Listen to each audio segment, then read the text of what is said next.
This is really a residual category, as I've referred to it, of regional actors.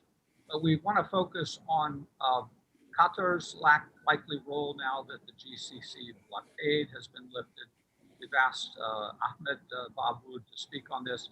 It's too bad that Aslam Tur is not with us to speak about Turkish and Egyptian interests in the Red Sea, as well as Egypt's opposition to the close alliance that Qatar and Turkey formed with Ikhwan leaders of the Islamist Islah Party in Yemen. General Red Sea security concerns of African coastal states, especially Sudan, which aided the Saudi Emirati coalition. And Alex de Waal is going to speak about the African side of the Red Sea, the view from there. And then lastly, I've included this issue, and this is something new, of course, since the book was published, but the results of the Abraham Accords at the end of the Trump administration with the security pact, essentially, between Israel and GCC states, namely the UAE and Bahrain, and in a way, a formal role for Israel. This is more on the surface of Israel's involvement in the conflict that's occurring in Yemen. And I've wondered how this complicates the issue, because obviously this feeds into the narrative of Ansar Allah. Ahmed, if you could please begin the discussion speaking about the view from Doha, and then I would ask Alex de Waal to speak. Yes, thank you, Stephen. And hi, everyone. Thank you for having me. So I'll be discussing Qatar's position in the conflict now, which it's been a shifting position. Initially, they were involved when the coalition first got involved in 2015. This was then complicated, obviously, by the boycott of Qatar in 2017, which continued for over 3 years. I don't know if Qatar's military involvement was really missed in that sense, but maybe from a morale point of view, it kind of showed disunity among the coalition. But now with this reconciliation, it's brought in a number of new factors, including the Qatari relationship with Turkey, with suggestions that Turkey may now involve itself in Yemen, potentially coming to the aid of Saudi Arabia. There have even been suggestions of Turkish mercenaries from Syria being sent, reports of around 300 mercenaries being sent from Syria. And you also have to question how this might affect the Saudi-UAE partnership, which has diverged in recent years, particularly over Yemen, divisions over the support for Islah from the Saudi side and UAE's opposition, its support of the SCC. So you have to wonder how Turkey's involvement might affect this balance. Turkey, I guess, would be involved in helping Saudi reclaim the north. In terms of its influence in the south, it's hard to say.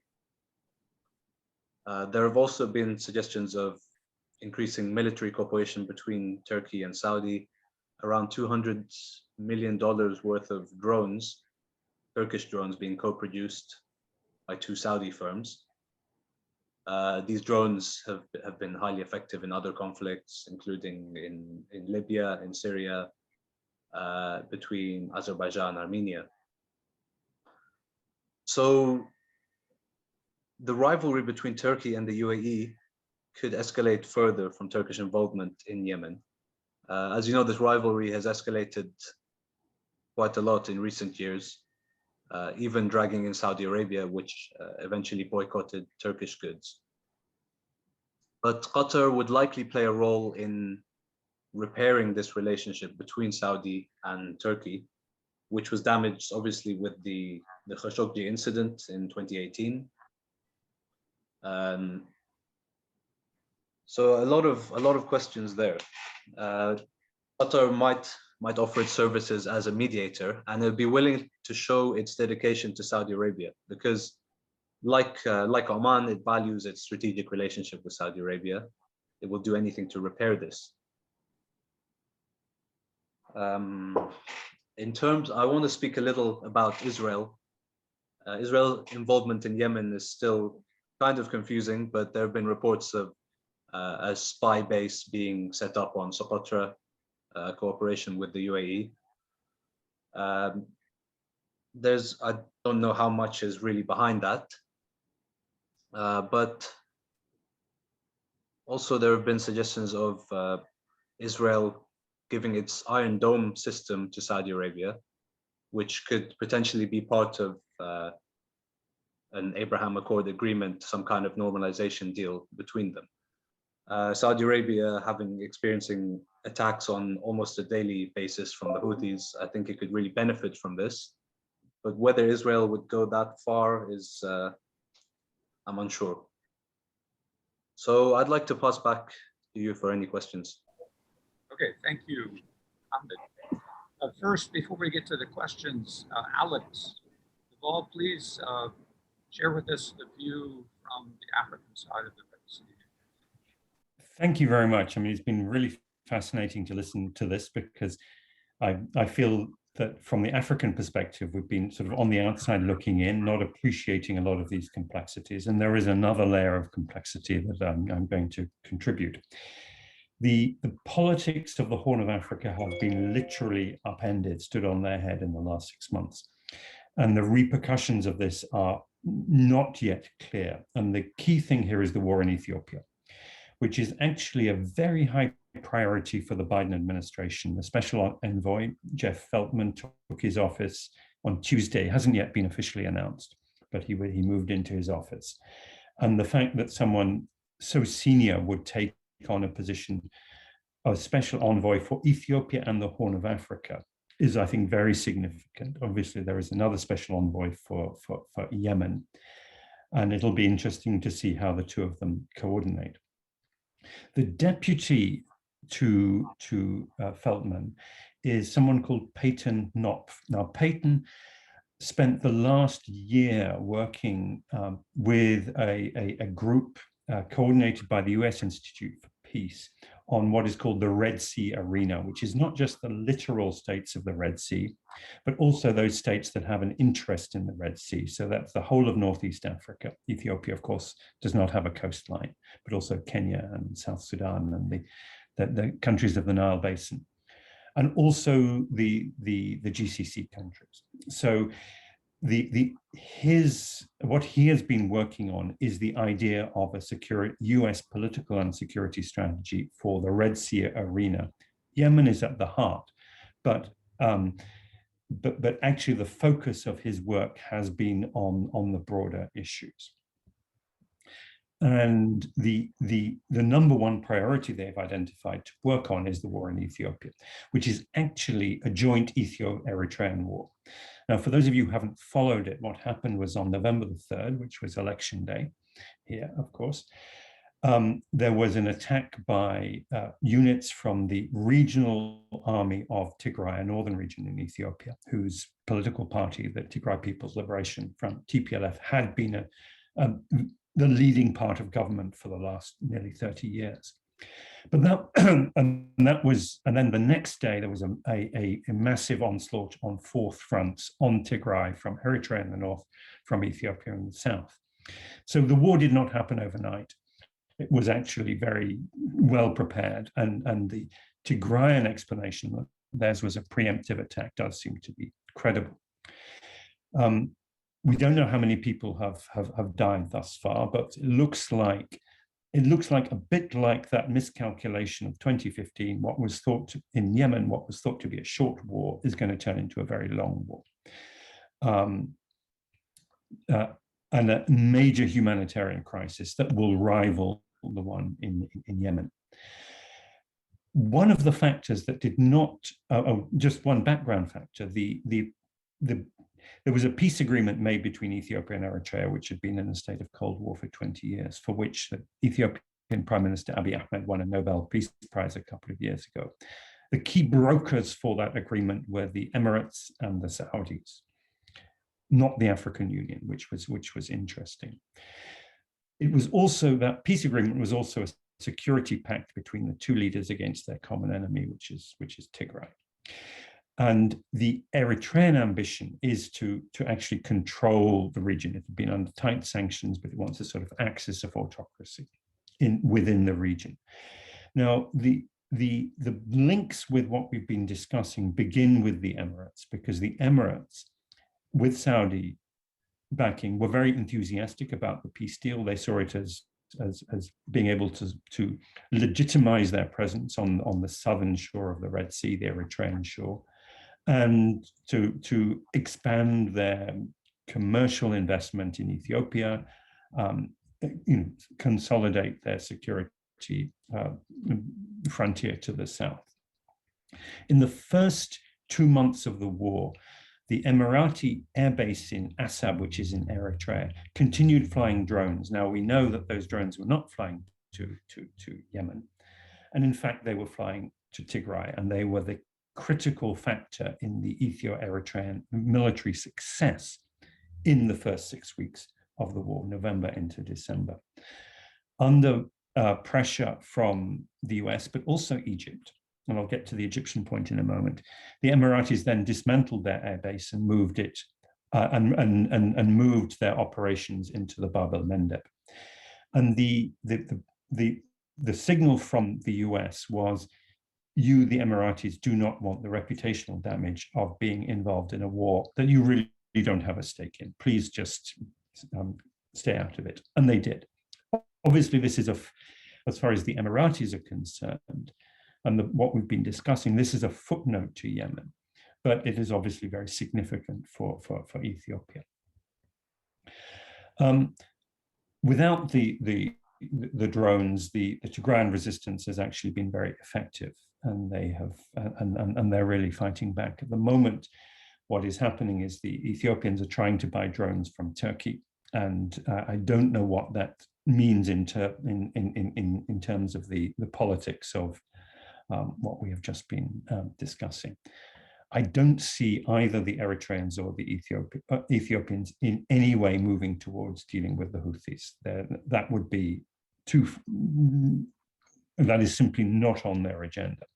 They want to have as many friends as they can, including maintaining friendship with the Emiratis, which is significantly cooled, but is still there, the Saudis, the Turks, and others. The Saudis were quite unhappy with what they saw as Emirati recklessness in Ethiopia and Eritrea, saying, you really are playing with fire here, step back.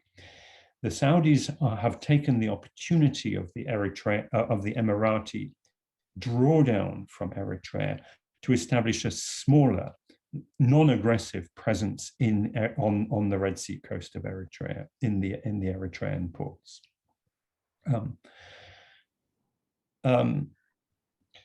Let me just move to the other side, the Sudanese-Egyptian side at the moment.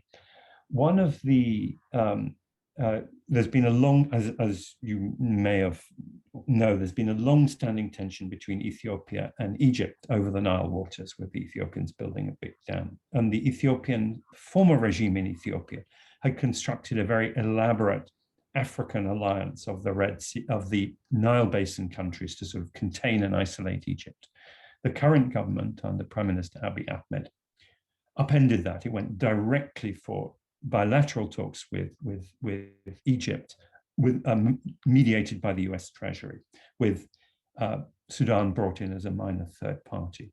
That actually just played into al-Sisi's hands, because the Sudanese could not stay neutral as they wanted to do, with Egyptian pressure, with the pressure of the Trump administration, which had a literal Trump card, state sponsors of terror listing against Sudan and associated sanctions.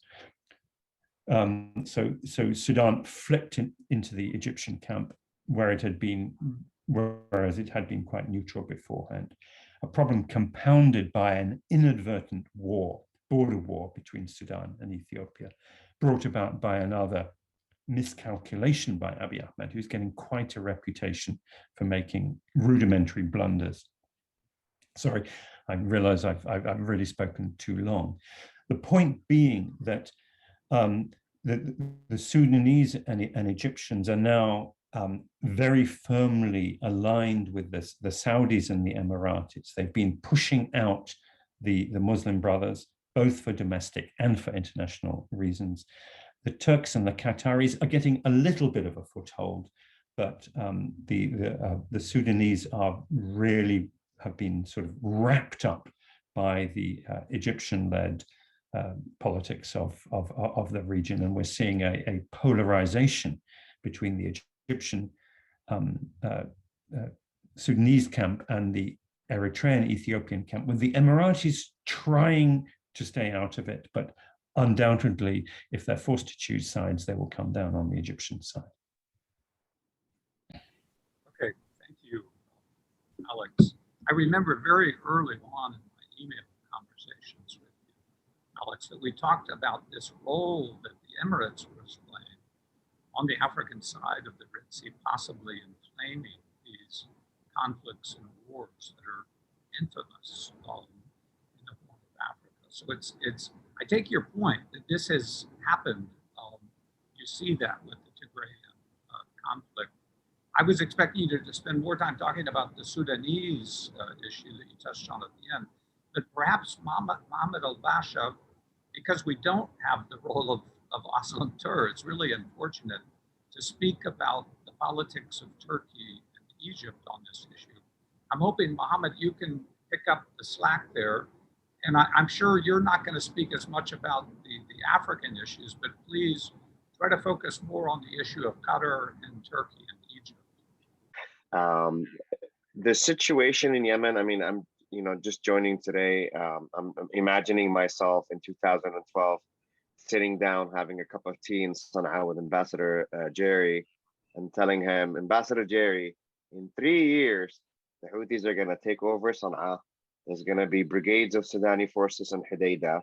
Iran is going to be manufacturing or helping the Houthis manufacture drones and rockets in Yemen.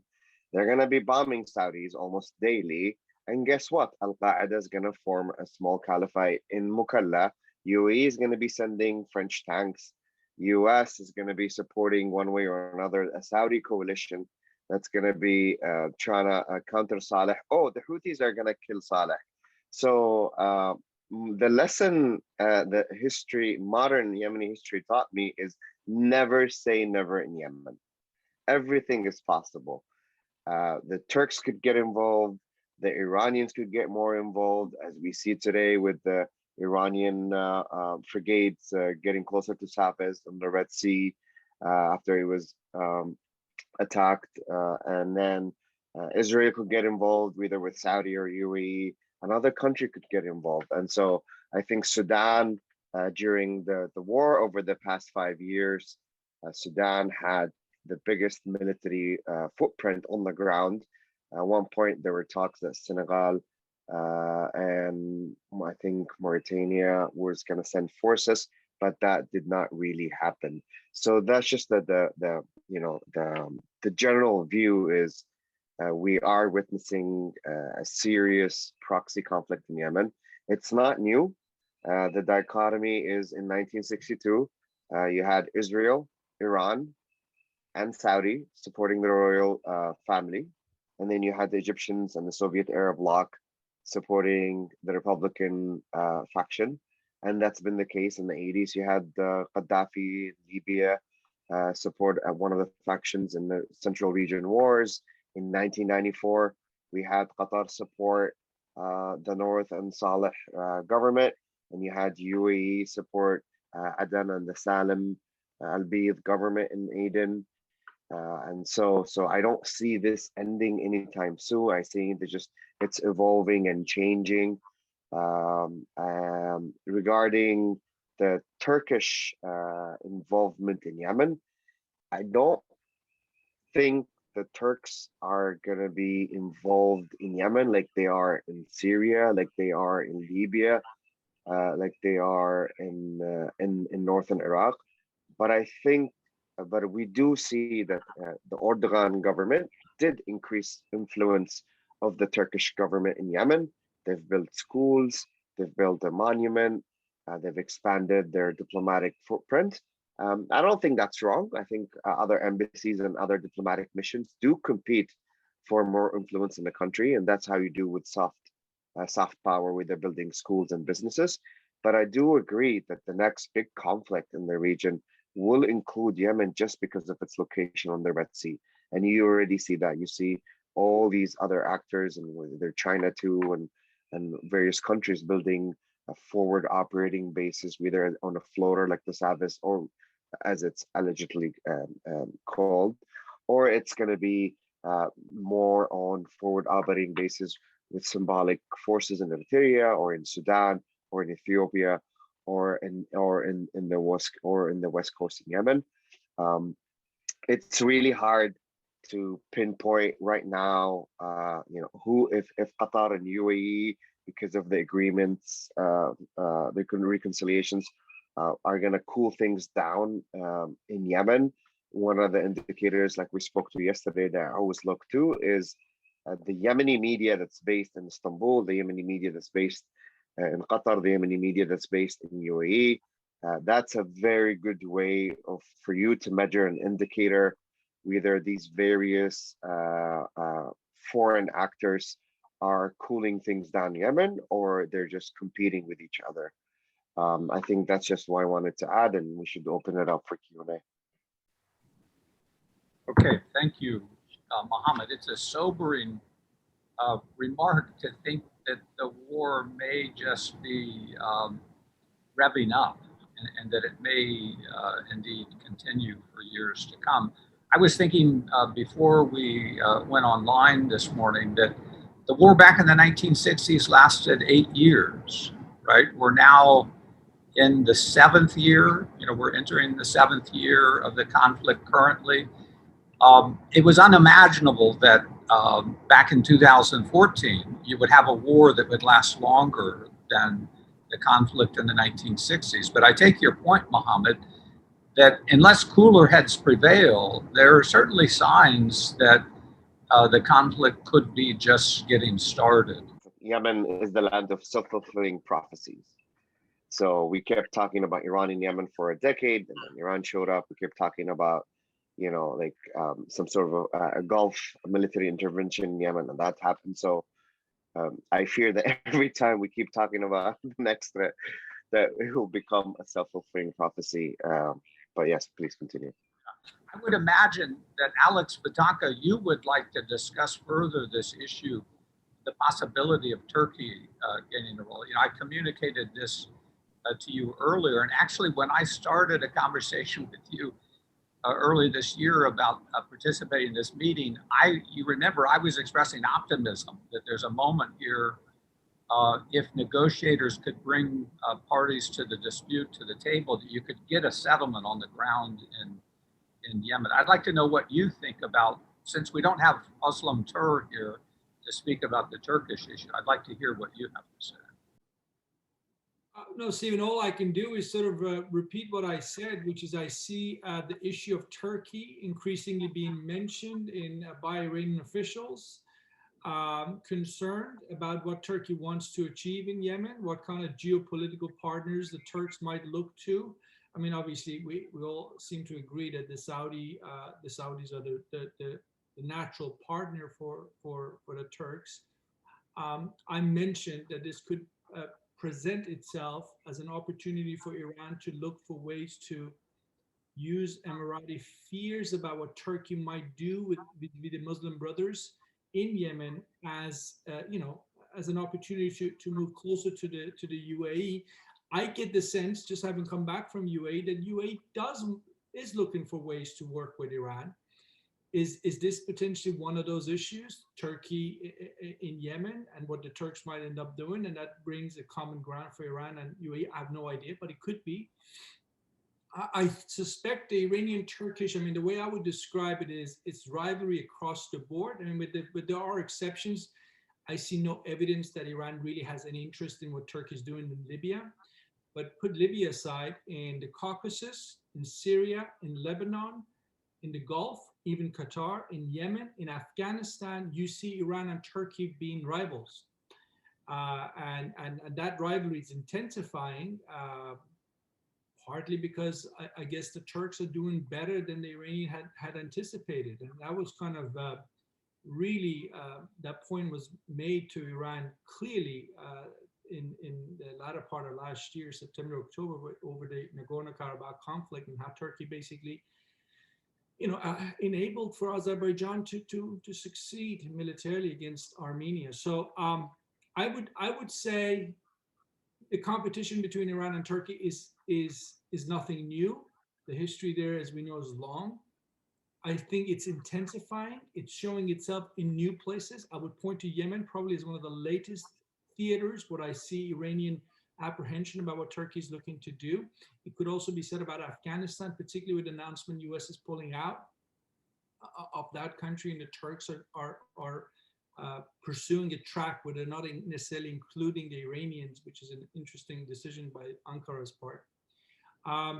But that all said, history also teaches us that Iran and Turkey do not want to go on for a head-on confrontation. Both sides appreciate that, yes, there will be rivalry, but they'll rather manage it as opposed to let it get out of control. That's my reading. And I used to say it's because of the importance of trade between Turkey and Iran, and that was true for a long time. But when I look at trade figures today, Turkey is dropped on the list. So it's not just the factor of economics that is keeping Iran and Turkey from sort of taking the gloves off. It's a deeper sense that they can't afford it. They don't want to go here. Turkey and Iran both have plenty of rivals and enemies. They don't need to sort of expand on the list of the rivals, and they're going to have this rivalry. They've always had this kind of regional rivalry. It's going to show itself in new ways, new places, but it doesn't necessarily have to end up being something we see, for example, between Iran and Saudi Arabia, or Iran and obviously Israel. And I'll stop there, Stephen. Okay, it's an obvious point that Saudi Arabia is becoming increasingly vulnerable. And I take your point about Turkey being the logical ally to the Saudis, but I have to say even more than that, it's Egypt, right? What is the Egyptian role, the Egyptian concern in this? Obviously, Egypt has tremendous concerns about Red Sea security, and very early in the conflict, the Egyptian government let the coalition know it was willing to participate in naval operations. I remember Bruce Riedel said that the Saudis were expecting the Pakistanis to supply ground forces, and obviously Egypt as well. But the Egyptians made clear very early that they weren't wanting to get involved in the war in Yemen. Anyone else with a comment or question?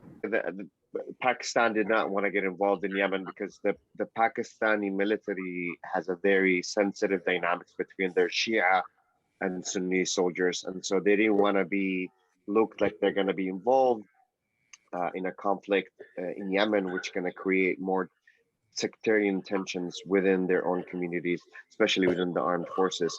In Egypt, the Egyptian military command learned from the history, learned from all the mistakes. You had 70,000 Egyptian soldiers killed in action or wounded in Yemen, and the treasury loss for the Abdel Nasser government perhaps even contributed to his failures in other conflicts in the region. And so for them both was just a no-go to come to Yemen.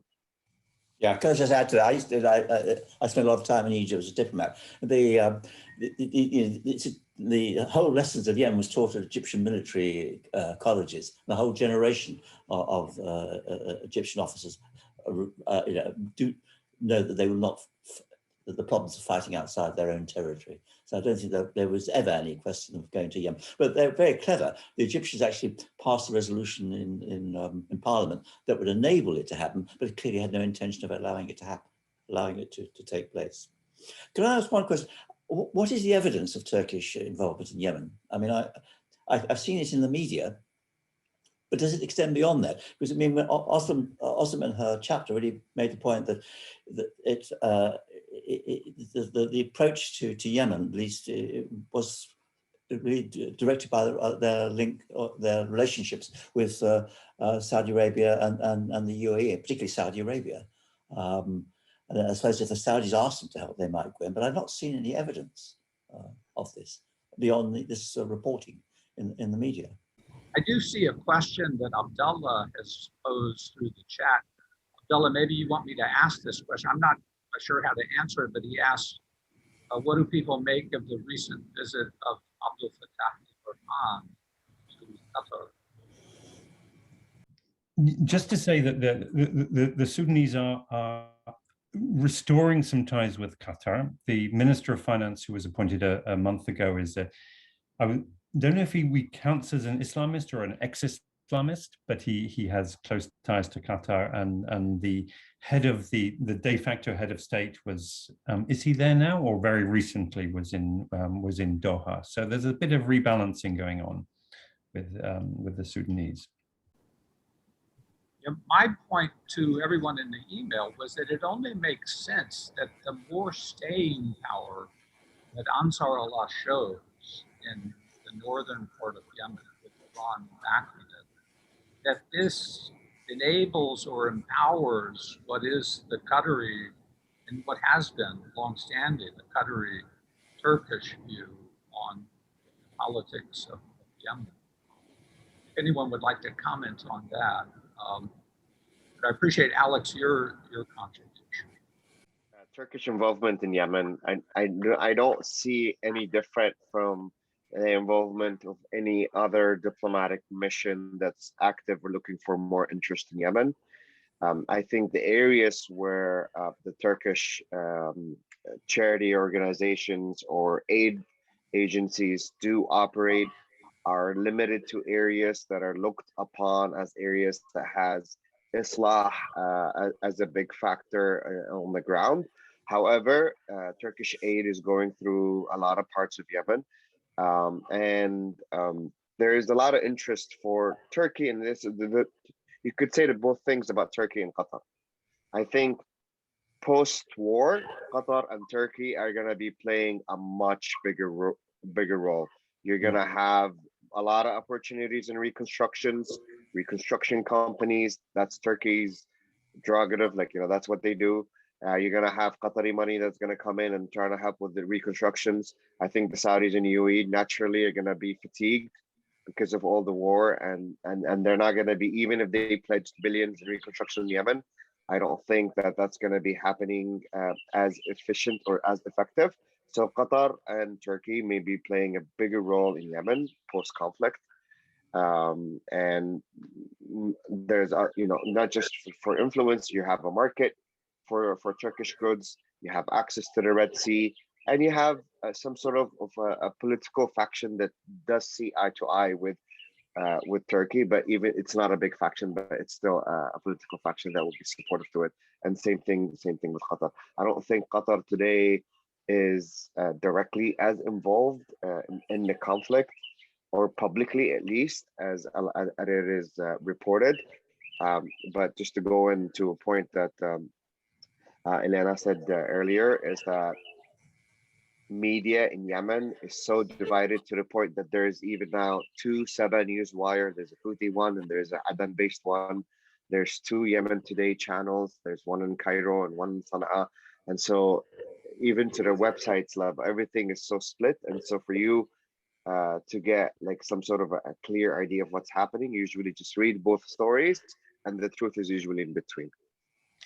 If I could just jump in very quickly with a couple of quick comments. I mean, this whole issue of Qatari engagement in Yemen, and I would say that the Turks would be there. I agree with Mohammed that the Turkish relationship would be in some way derivative of the Qatari, and not to lose sight of the fact that the Qataris were deeply involved in Yemen and trying to mediate between Sana'a and Saada in the 2006-2007 timeframe, offering a lot of money.